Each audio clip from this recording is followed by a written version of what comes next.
Hi, I'm Rand Nolen, a lawyer at Fleming-Nolen-Jez in Houston, Texas, and I'm answering some legal questions today. And there's a story that's in the news, really at the top of the news today, and it's Representative Marjorie Taylor Greene testifying at a hearing over whether she should be disqualified from running for re-election.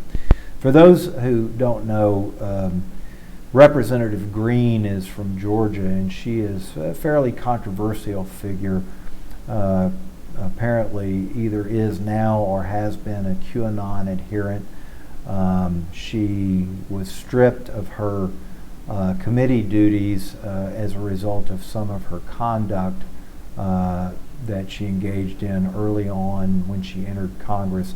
She also was involved in the January 6th Capitol riot or sedition that is the subject of investigation by Congress right now and may ultimately lead to criminal charges against elected officials, and it's already resulted in criminal charges against the folks who actually invaded the Capitol that day and engaged in what appears to have been a violent overthrow of the United States government.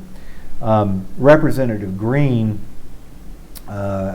made numerous statements and apparently had some participation in that unfortunate event. Her statements indicated that she supported the acts of the seditionists and that she thought their cause was righteous and just. And so a group of folks from her district have challenged her ability to continue to be a representative and to run for re-election. And they have done so under a very old law that stems from Section 3 of the 14th Amendment, disqualifying anyone from holding public office who engaged in insurrection or rebellion against the United States.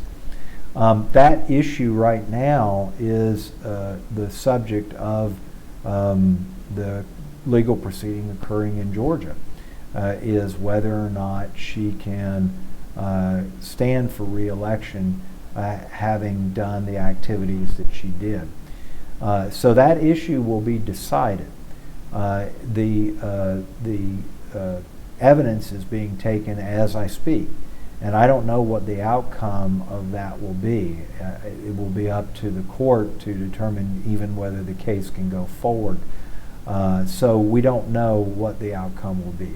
It is very clear that Representative Greene did make comments, has appeared on national television to make comments that were in support of the disgraced, twice impeached former president, and that she has made comments in support of the seditionists who stormed the Capitol. So what the outcome of this will be, nobody knows yet. But at some point we will know, and we'll know whether or not Congresswoman Greene gets to run for re-election. And I guess at some point we'll know whether Congresswoman Greene ever gets any of her committee assignments back. But at this point we just don't know, so it's a little early to tell.